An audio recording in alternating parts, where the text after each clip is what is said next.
السلام علی عبادہ الذین اصطفیٰ فاعوذ باللہ من شرور انفسنا ومن سیئات اعمالنا من یہد اللہ فلا مضل لہ ومن یضلل فلا ہادی لہ واشہد ان لا الہ الا اللہ وحدہ لا شریک لہ واشہد ان محمدا عبدہ ورسولہ اما بعد فإن خیر الحدیث کتاب اللہ وخیر الہدی ہدی محمد صلی اللہ علیہ وسلم وشر الامور محدثاتها وكل محدثة بدعة وكل بدعة ضلالة وكل ضلالة في النار اعوذ باللہ السمیع العلیم من الشیطان الرجیم من حمدہ ونفخہ ونفثہ بسم اللہ الرحمن الرحیم اللہم صلی علی محمد وعلی آل محمد کما صلیت علی ابراہیم وعلی آل ابراہیم انک حمید مجید اللہم بارک علی محمد وعلی آل محمد کما بارکت علی ابراہیم وعلی آل ابراہیم انک حمید مجید رب اشرح لی صدری ویسر لی امری واحلل عقدۃ من لسانی یفقہوا قولی رب زدنی علما۔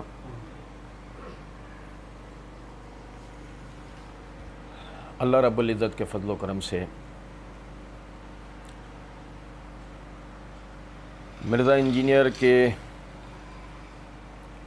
صحابہ اکرام رضوان اللہ علیہم مجمعین پہ اٹھائے گئے اعتراضات کے جوابات کے دوران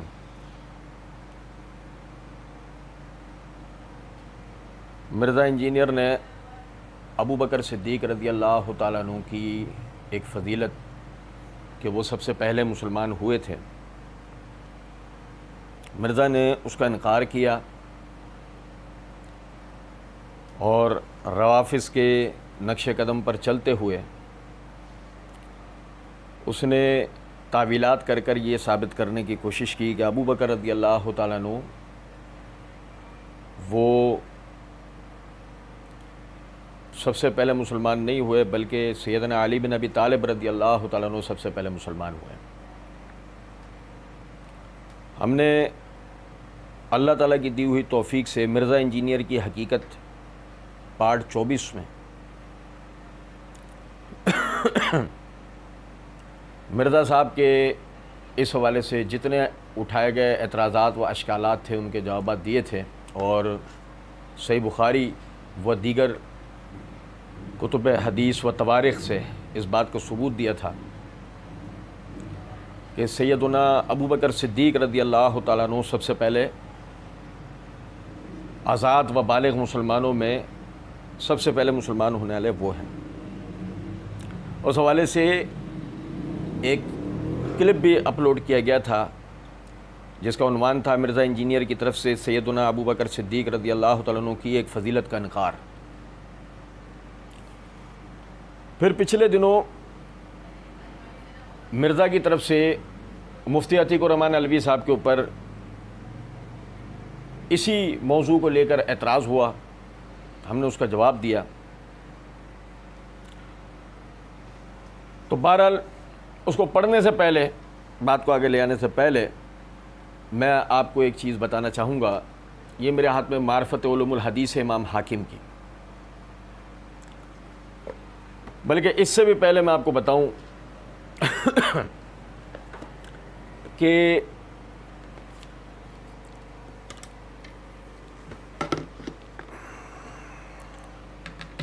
یہ سنن ترمذی ہے، یہ درسی کتاب کی جلد نمبر 2 کے صفحہ نمبر 214 کے اوپر امام ترمذی رحمۃ اللہ علیہ ابواب المناقب میں باب مناقب علی بن ابی طالب رضی اللہ تعالیٰ عنہ کے تحت ایک فصل، ایک باب قائم کرتے ہیں۔ اس کے اندر انہوں نے ایک حدیث نقل کی اور اس کے بعد وہ کہتے ہیں وقالوا بعض اہل العلم اول من اسلم من الرجال ابو بکر الصدیق واسلم علی وهو غلام ابن 8 سنین واول من اسلم من النساء خدیجہ، کہ بعض اہل علم کہتے ہیں کہ مردوں میں سب سے پہلے ابو بکر صدیق رضی اللہ تعالیٰ عنہ نے اسلام قبول کیا، اور لڑکوں میں سب سے پہلے 8 سال کی عمر میں سیدنا علی بن ابی طالب رضی اللہ تعالیٰ عنہ نے اسلام قبول کیا، اور خواتین میں سب سے پہلے خدیجۃ الکبریٰ رضی اللہ تعالیٰ عنہا نے اسلام قبول کیا۔ اسی طریقے سے یہ مقدمہ ابن صلاح ہے امام عبدالرحمن شاہروزی رحمۃ اللہ علیہ وہ صفحہ نمبر 150 کے اوپر کہتے ہیں اول من اسلم من الرجال الاحرار ابو بکر و من الصبیان اول احداث علی و من النساء خدیجہ و من الموالی زید بن حارثہ و من العبید بلال، کہ جس نے سب سے پہلے آزاد مردوں میں اسلام قبول کیا وہ ابو بکر رضی اللہ تعالیٰ عنہ نے، لڑکوں میں علی رضی اللہ تعالیٰ عنہ نے، عورتوں میں خدیجہ رضی اللہ تعالیٰ عنہا نے، آزاد کردہ غلاموں میں یعنی زید بن حارثہ نے، اور جو غلام تھے ان میں بلال رضی اللہ تعالیٰ عنہ نے سب سے پہلے اسلام قبول کیا ہے۔ پھر اسی طریقے سے یہ معرفت علوم الحدیث امام حاکم کی صفحہ نمبر 23 کے اوپر وہ کہتے ہیں وہ صحیح عند الجماعت ان ابا بکر الصدیق رضی اللہ عنہ اول من اسلم من الرجال البالغین، اور علماء کی جماعت کے نزدیک صحیح ترین بات یہ ہے کہ ابو بکر صدیق رضی اللہ تعالیٰ عنہ نے بالغ مردوں میں سب سے پہلے اسلام قبول کیا ہے۔ یہ ایک مختصر سا تعارف آپ بھائیوں کے سامنے رکھنے کا مطلب یہ ہے کہ الحمدللہ اس کی تفصیل ہم مرزا انجینئر کی حقیقت پارٹ 24 کے تحت بہت تفصیل سے صحیح بخاری وغیرہ دیگر کتب سے بیان کر چکے ہیں کہ ابو بکر صدیق رضی اللہ تعالیٰ عنہ نے سب سے پہلے اسلام قبول کیا، اور میں نے وہاں بھی یہ بات عرض کی تھی کہ سب سے پہلے اسلام قبول کیا کا مطلب کیا ہوتا ہے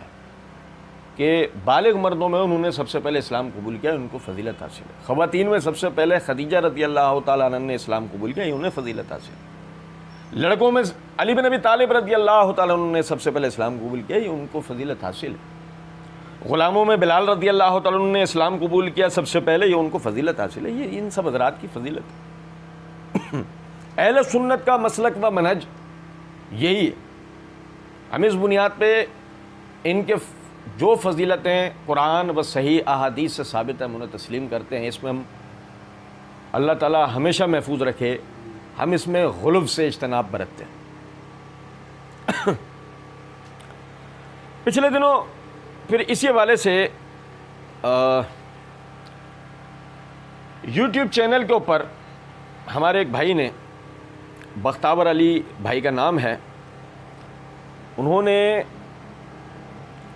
مفتی عتیق الرحمن علوی صاحب کے اوپر مرزا صاحب کے جو اعتراض کے جواب میں ہم نے ویڈیو بنائی، اس کی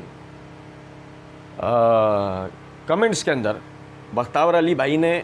یہ بات کہی کہ ہم نے ایک روایت کے اوپر بات کی، مرزا صاحب نے ایک روایت پڑھی سنن ترمذی کے حوالے سے، اور اپنے وہ جو ان کا پمفلٹ ہے جس کو وہ بڑے تمطراق کے ساتھ دکھاتے ہیں 72 صحیح الاسناد روایات والا جو پمفلٹ ہے، اس میں بھی انہوں نے نقل کی ہے سنن ترمذی کے حوالے سے کہ سب سے پہلے جس نے اسلام قبول کیا وہ علی ہیں۔ ہم نے اس روایت کی سند کے اوپر اللہ کی دی ہوئی توفیق سے بات کی تھی، تو اس میں ہمارے اس بھائی نے بختاور علی نے، اللہ تعالیٰ اس بھائی کو اپنی برکتوں سے نوازے۔ میں ان کا کمنٹ پڑھنے سے پہلے ایک چیز کی پہلے وضاحت کر دوں، یہ اللہ تعالیٰ کا ہم پر بہت بڑا کرم و فضل ہے کہ بحیثیت طالب علم ہم جو کچھ بھی بیان کرتے ہیں اس میں علماء و طالبان علم جو سنتے ہیں وہ وقتاً فوقتاً ہماری اصلاح کرتے رہتے ہیں، اور اگر کہیں تحقیق روایت میں یا کسی مسئلے میں بیان کے دوران، تحقیق کے دوران کوئی غلطی ہو جاتی ہے تو وہ ہماری اصلاح کرتے ہیں۔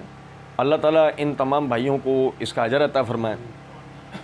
بختاور علی بھائی نے پہلے کمنٹ کے اندر یہ کہا، سر آپ کو غلطی لگی ہے، یہ ان کا اضافہ غلطی ہے، ابو حمزہ ہی رجل من الانصار ہے۔ امام ابن حبان نے طلحہ بن یزید انصاری کہا ہے کہ اس سے عمر بن مرہ اور یہ زید بن ارقم سے روایت کرتا ہے، الثقات لابن حبان جلد 4 صفحہ 394۔ اسی طرح تہذیب التہذیب میں بھی اس کا ترجمہ پڑھ لیں، اس میں کوئی مجہول راوی نہیں۔ معاملہ یہ تھا کہ ہم نے سند کے اوپر بات کی تھی کہ ہمارے پاس موجود نسخے میں ابو حمزہ ان رجل من الانصار سند اس طرح ہے کہ ابو حمزہ بواسطہ رجل من الانصار، اس کو یعنی انصار کے ایک شخص سے روایت کرتا۔ تو ہمارے بھائی نے بتایا کہ یہ غلطی ہے۔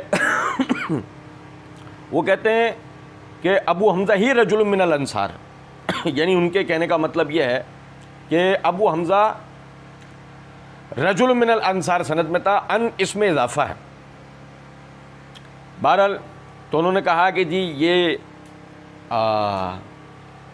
آپ دیکھ لیں، اس میں کوئی مجہول راوی نہیں۔ اس کے بعد پھر ہمارے بھائی نے یہ آخری جملہ یہ کہا، خدا را غور فرما کر تصحیح کر لیں۔ تو میں پہلے اس کے اوپر عرض کرنا چاہوں گا کہ یہ جو جملہ آپ نے آخر میں کہا ہے، خدا را غور فرما کر تصحیح کریں، یہ عاجزانہ رویہ آپ کو زیب دیتا ہی نہیں۔ آپ ہمارے بھائی، اگر ہم غلطی کرتے ہیں تو آپ ہمیں غلطی کو ببانگ دوہل بتائیں گے، کوئی مسئلہ نہیں ہے اس کے اندر، کیونکہ ظاہر ہے کہ اسی سے ہی تو صحیح بات لوگوں تک پہنچے گی۔ اگر مثال کے طور پر ہم نے غلطی کی، آپ ہمیں توجہ دلائیں گے، ہم اپنی اصلاح کریں گے، اپنی غلطی کو تسلیم کریں گے، اس میں خدا را کہہ کے تو گویا تو آپ اس طرح تو عام پڑھنے والے قارئین کو یہ تاثر دے دیں گے کہ کوئی خدا نہ خواستہ اگر ہم غلطی کر جاتے ہیں تو ہم اپنی غلطی کو تسلیم ہی نہیں کرتے۔ تو ایسا خدا نہ خواستہ نہیں ہے، اگر غلطی ہے ہم اسے تسلیم کریں گے، لیکن کچھ وضاحت انشاءاللہ آپ کو آج دیں گے۔ اچھا، پھر اس کے بعد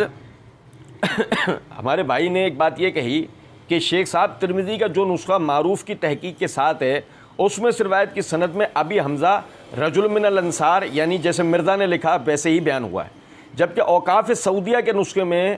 ابی حمزہ ان رجل کے ساتھ بیان ہوا ہے جیسے آپ فرما رہے ہیں۔ اب درست کون سا ہوگا؟ جبکہ امام ترمذی نے بھی حسن صحیح کہا ہے۔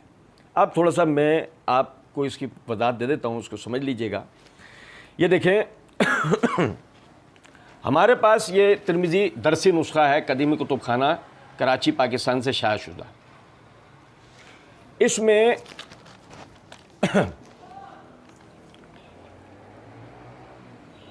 یہ ابو حمزہ ان رجل من الانصار یہ موجود ہے، یا ان کا اضافہ یہاں پر موجود ہے، ٹھیک ہے۔ گویا کہ یعنی کہ ہم نے جو کتاب سے ہم نے جو پڑھا تو اس میں اللہ کے فضل و کرم سے کوئی غلطی نہیں ہے۔ پھر اسی طریقے سے میرے بھائی آپ نے جو ایک طرح سے ہمیں توجہ دلائی ہے، یہ محکمہ اوقاف والا جو نسخہ جس کی طرف آپ نے توجہ دلائی جامع ترمذی کا، اس کے یہ صفحہ نمبر 449 کے اوپر یہ روایت موجود ہے۔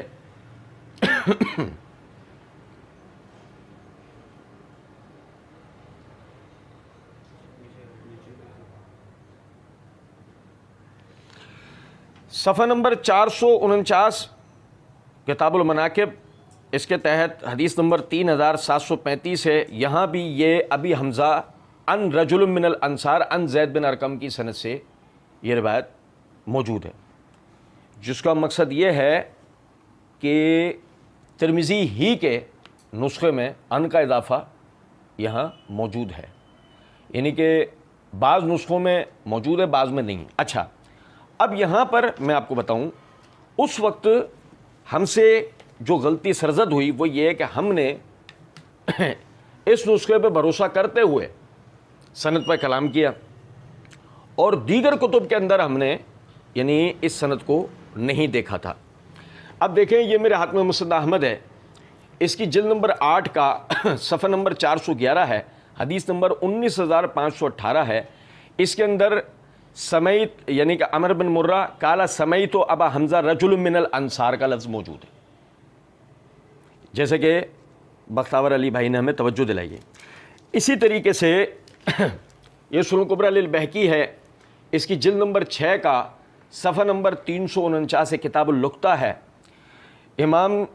بہقی رحمۃ اللہ علیہ نے باب قائم کیا، باب من قال یحکم بصحت اسلام ہی، اس کے تحت حدیث نمبر 12158 ہے۔ یہاں بھی سند کے اندر سمیت ابا حمزہ رجل من الانصار کا لفظ موجود ہے۔ اسی طریقے سے امام ترمذی ہی کی سند سے، یہ میرے ہاتھ میں اسد الغابہ ہے ابن اسیر جزری رحمۃ اللہ علیہ کی، اس کی جلد نمبر 2 کا صفحہ نمبر 597 پر انہوں نے امام ترمذی کی ہی سند سے اس کو نقل کیا ہے، اور یہاں پر رجل من الانصار کا لفظ موجود ہے۔ اچھا، پھر یہاں یہ بات سمجھے گا کہ مسند احمد پر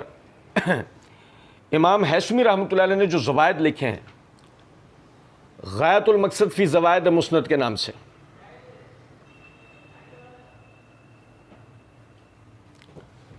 اس میں کتاب المناقب صفحہ نمبر 365 حدیث نمبر 3644 ہے، وہی سند ہے کہ جو مسند احمد کے اندر بیان ہوئی ہے، لیکن دیکھیں سمیت ابا حمزہ ان رجل من الانصار کا یہاں بھی صیغہ ان کا صیغہ موجود ہے۔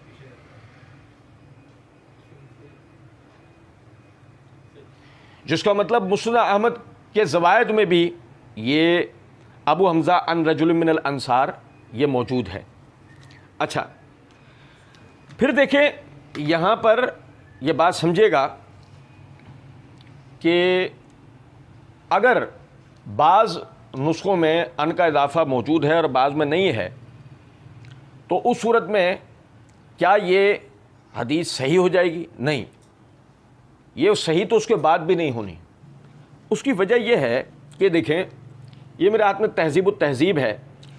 اس کی جلد نمبر 4 کا صفحہ نمبر 122 ہے۔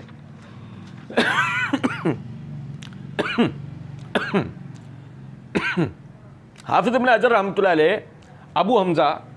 طلحہ بن یزید العیلی کوفی کے حالات بیان کرتے ہوئے فرماتے ہیں روا ان حذیفہ بن الیمان وکیلا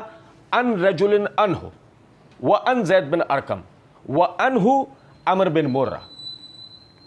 کہ یہ ابو حمزہ یعنی روایت کرتے ہیں حذیفہ بن یمان سے، اور کہا گیا ہے کہ بعض مرتبہ حذیفہ اور ان کے درمیان ایک شخص کا واسطہ ہوتا ہے، اور زید بن ارقم سے، اور ان سے عمر بن مرہ روایت کرتے ہیں۔ امام ابن معین فرماتے ہیں لم یروی غیرہ عنہ، عمر بن مرہ کے علاوہ ان سے اور کوئی روایت نہیں کرتا۔ ابن عبان نے کتاب الثقات میں ذکر کیا۔ حافظ ابن حجر کہتے ہیں قال النسائی لما اخرج حدیث ان رجل ان حذیفہ فی صلاۃ اللیل، کہ امام نسائی نے ایک حدیث کا اخراج کیا، ایک حدیث اپنی کتاب میں بیان کی باواسطہ ایک شخص ان رجل باواسطہ حذیفہ صلاۃ اللیل کے باب میں،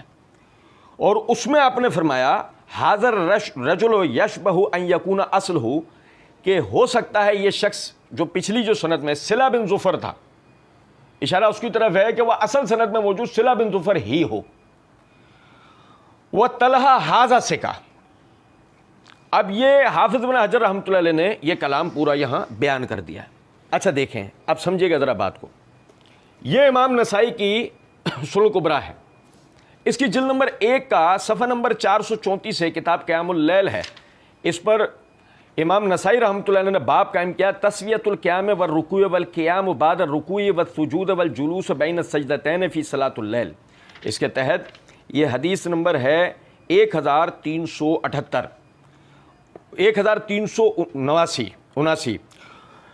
یہاں پر یہ روایت انہوں نے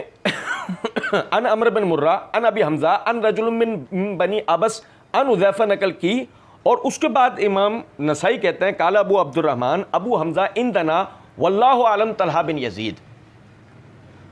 اور یہ جو ابو حمزہ ہے ہمارے نزدیک اللہ بہتر جانتا ہے کہ یہ طلحہ بن یزید ہے۔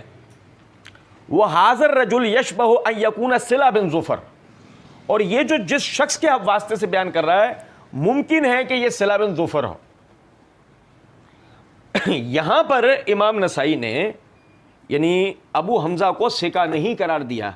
بلکہ یہ سنن کبریٰ ہے یہ امام نسائی کی، اس کی جلد نمبر 2 کا صفحہ نمبر 123 ہے، کتاب الصیام ہے۔ یہاں پر حدیث نمبر 2677 کے تحت انہوں نے ابو حمزہ طلحہ بن یزید کوفی کو ثقہ قرار دیا ہے۔ اس کا مطلب کہ امام نسائی رحمۃ اللہ علیہ وہ واحد شخص ہیں کہ جو ابو حمزہ طلحہ بن یزید کو ثقہ قرار دیتے ہیں، ٹھیک ہے۔ اچھا میں جیسے کہ آپ سے عرض کر رہا تھا کہ حذیفہ بن یمان اور ان کے درمیان ایک آدمی کا واسطہ ہوتا ہے، تو ممکن یہ بھی ہو سکتا ہے کہ زید بن ارقم اور ان کے درمیان بھی ایک شخص کا واسطہ ہو، جسے بعض مرتبہ یہ ذکر کرتے ہوں اور بعض مرتبہ یہ اسے ذکر نہ کرتے ہوں، یہ احتمال باقی ہے۔ پھر یہ سمجھیں کہ امام نسائی کے علاوہ کسی نے بھی ان کو ثقہ قرار نہیں دیا ہے، جس کا مطلب یہ ہے کہ یہ باضابطہ طور پر کوئی ثقہ راوی نہیں ہے بلکہ یہ مجہول الحال ہیں۔ اچھا پھر یہ سمجھے گا ذرا بات، کوئی شخص یہ کہے کہ جی امام بخاری رحمۃ اللہ علیہ نے یہ ابو حمزہ طلحہ بن یزید سے صحیح بخاری میں روایت لے رکھی ہے، یہ میرے ہاتھ میں صحیح بخاری ہے، اس کی جلد نمبر 5 کا صفحہ نمبر 177 ہے، کتاب فضائل اصحاب النبی صلی اللہ علیہ وسلم ہے۔ اس کے تحت امام بخاری نے باب قائم کیا، باب اتباع الانصار، اس کے تحت حدیث نمبر 3787 ہے۔ وہ امام بخاری رحمۃ اللہ علیہ اس روایت کو نقل کرتے ہیں۔ روایت یہ ہے کہ زید بن ارقم رضی اللہ تعالیٰ عنہ وہ کہتے ہیں، یعنی ابو حمزہ نے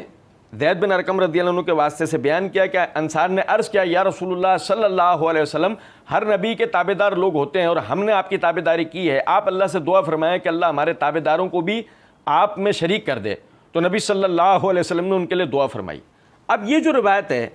یہ نقل کر کے امام بخاری نے یہاں پہ فرمایا فَنَمَيْتُ ذَلِكَ إِلَىٰ ابن ابی لیلہ، عمر بن مرہ کہتے ہیں کہ میں نے اس بات کا، اس روایت کا تذکرہ عبد الرحمن بن ابی لیلہ کے سامنے کیا، تو عبد الرحمن بن ابی لیلہ نے کہا قَدْ زَعَمَ ذَلِكَ زید، یہ بات زید بن ارقم کہا کرتے تھے۔ اب امام بخاری رحمۃ اللہ علیہ کو یہ مطابعت ذکر کرنا، آپ نے جو یہ مطابعت ذکر کی ہے اس کی وجہ یہ ہے کہ ابو حمزہ اس درجے کا راوی نہیں تھا کہ اس کی روایت پر یقین کیا جا سکتا ہو۔ یہی وجہ ہے کہ آپ دیکھیں کہ عمر بن مرہ اس روایت کو سننے کے بعد عبد الرحمن بن ابی لیلہ سے اس کی تصدیق کرتے ہیں، جیسے کہ سنن ترمذی والی روایت میں بھی یہ الفاظ ہیں کہ جب انہوں نے یعنی ابو حمزہ سے یہ کلمات سنے کہ جس نے سب سے پہلے اسلام قبول کیا وہ علی ہیں، تو انہوں نے ابراہیم نخعی رحمۃ اللہ علیہ سے جا کے اس کی تصدیق کی کہ وہ اسی طرح کہتے ہیں، تو ابراہیم نخعی نے کہا کہ نہیں، اس طرح نہیں ہے، سب سے پہلے ابو بکر صدیق رضی اللہ تعالیٰ عنہ نے اسلام قبول کیا۔ تو اگر ابو حمزہ اس درجے کے راوی ہوتے تو امام بخاری رحمۃ اللہ علیہ عبد الرحمن بن ابی لیلہ کے مطابق ذکر نہیں کرتے۔ تو اس دھوکے میں بالکل نہیں آنا چاہیے کہ جی ان سے تو صحیح بخاری کے اندر بھی روایت لی ہوئی ہے۔ اچھا جی، پھر ذرا یہ بات بھی سمجھیں کہ اگر فرض کر لیتے ہیں کہ جی اس کے بعد بھی کوئی شخص اس روایت کو کہتا ہے کہ نہیں جی صحیح ہے، تو پھر ہم اس کے لیے تحقیق کا ایک اور نقطہ دیتے ہیں۔ اللہ کے فضل و کرم سے ہم نے صحیح بخاری کی روایت سے ابو بکر رضی اللہ تعالیٰ عنہ کا سب سے پہلے مسلمان ہونا ثابت کیا ہے۔ آج تحقیق کا ایک نقطہ بھائیوں کو دے رہے ہیں، یہ میرے ہاتھ میں معجم الاوسط ہے، اس کی جلد نمبر 2 کا صفحہ نمبر 290 ہے۔ امام طبرانی رحمۃ اللہ علیہ نے حدیث نمبر 2010 کے تحت روایت نقل کی ہے، غالب بن عبداللہ بن غالب السعدی باواسطہ سفیان بن عیینہ باواسطہ مصر باواسطہ عمر بن مرہ ان ابی حمدہ رجل من الانصار ان زید بن ارقم قال اول من سلم عن نبی صلی اللہ علیہ وسلم ابی بکر، سب سے پہلے جس نے نبی صلی اللہ علیہ وسلم کے ساتھ نماز پڑھی وہ ابو بکر صدیق رضی اللہ تعالیٰ عنہ ہیں۔ اب دیکھیں وہی ابو حمزہ ہے، وہی زید بن ارقم سے روایت کر رہا ہے، وہی عمر بن مرہ سے روایت کر رہے ہیں، اور یہاں پر وہی الفاظ بیان کر رہا ہے کہ جس نے سب سے پہلے نبی صلی اللہ علیہ وسلم کے ساتھ نماز پڑھی وہ ابو بکر صدیق رضی اللہ تعالیٰ عنہ ہیں۔ اب آپ سمجھیں ذرا اس بات کو کہ اگر علی رضی اللہ تعالیٰ عنہ اس وقت تک مسلمان ہو گئے ہوتے تو زید بن ارقم یعنی کہ ابو حمزہ یہ کبھی بھی ابو بکر صدیق رضی اللہ تعالیٰ عنہ کے لیے بات نہیں کرتے کہ سب سے پہلے جس نے یعنی نماز پڑھی نبی صلی اللہ علیہ وسلم کے ساتھ وہ ابو بکر صدیق رضی اللہ تعالیٰ عنہ۔ اب یہاں پر کوئی آدمی اگر یہ بات کہتا ہے کہ غالب بن عبداللہ بن غالب السعدی مجہول ہے، تو ذرا سمجھیے گا، یہ میرے ہاتھ میں، یہ ہمارے پاس لائبریری میں کتاب نہیں ہے، میں نے نیٹ سے اس کو ڈاؤن لوڈ کیا ہے، میں نے حدیث سے خیثمہ بن سلیمان القرشی، اس کے اندر یہ صفحہ نمبر 129 130 کے اوپر بشر بن عمر نے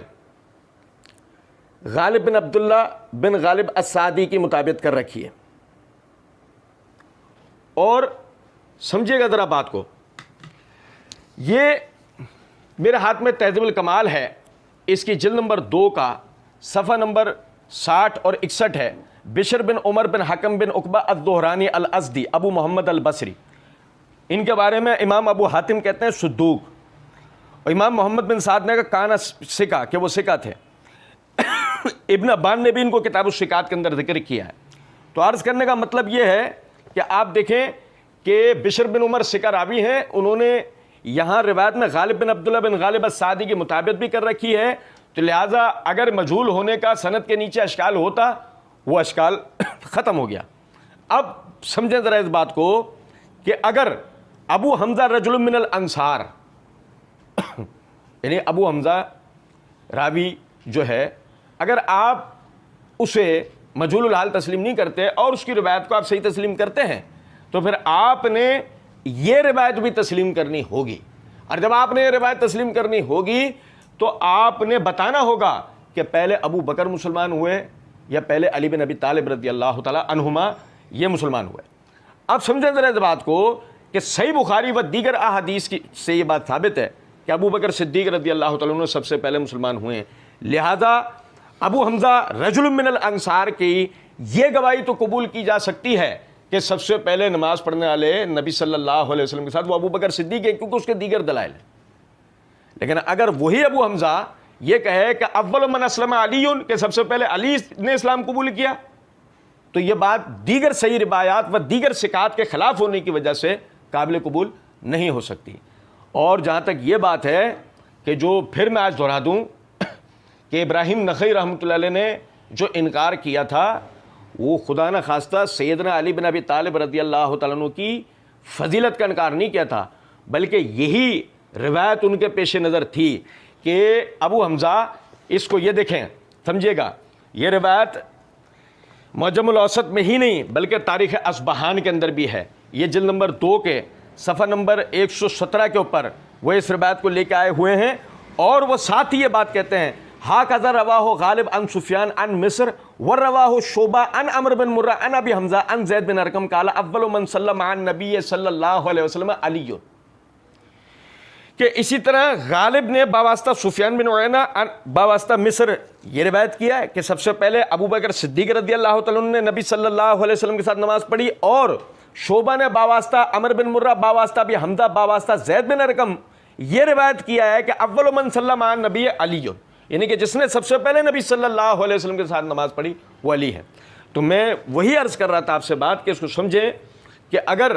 آپ یہ کہتے ہیں کہ ابو حمزہ مجہول نہیں ہے، تو آپ نے ابو بکر صدیق رضی اللہ تعالیٰ عنہ نے پہلے نماز پڑھی ہے یا پہلے علی بن ابی طالب رضی اللہ تعالیٰ عنہ نے نماز پڑھی ہے، اس کا آپ نے فیصلہ کرنا ہوگا۔ اور صحیح دلائل اسی بات کی طرف ہیں کہ ابو بکر صدیق رضی اللہ تعالیٰ عنہ ہی سب سے پہلے مسلمان ہوئے ہیں، اور جیسے کہ میں نے ابتدا کے اندر بھی ذکر کیا ہے کہ جو ہے وہ محدثین اہل تواریخ وغیرہ صحیح سند سے اسی بات کو بیان کرتے ہیں۔ آخر میں میں یہ بات عرض کر دوں کہ دیکھیں، آپ اگر یہ سمجھتے ہیں، کوئی شبہ آپ کو ہوتا ہے کہ ہم سے فلاں مسئلے پر غلطی ہوئی ہے، جیسے کہ یہاں ہمارے بختاور علی بھائی کو شبہ ہوا تھا، تو اس قسم کے کلمات نہ کہا کریں، خدارہ وغیرہ اس طرح کے کلمات نہ کہا کریں۔ آپ ہمارے بھائی ہیں، ہم بھی آپ کی طرح طالب علم ہیں، اور ہزاروں اغلاط ہم سے ہو سکتی ہیں، ہوئی ہیں، ہو سکتی ہیں۔ تو عرض کرنے کا مطلب یہاں پہ یہ کہ اگر آپ ہماری کسی غلطی پر مطلع ہوتے ہیں، آپ اس کو کھلے دل کے ساتھ ہمیں بیان کریں، اور اگر ہماری غلطی ہوگی ہم کھلے دل کے ساتھ اس کو تسلیم کریں گے۔ اللہ رب العزت حق بات کہنے کی، حق بات سمجھنے کی اور حق بات پہ عمل کرنے کی توفیق عطا فرمائے۔ وما علینا الا البلاغ۔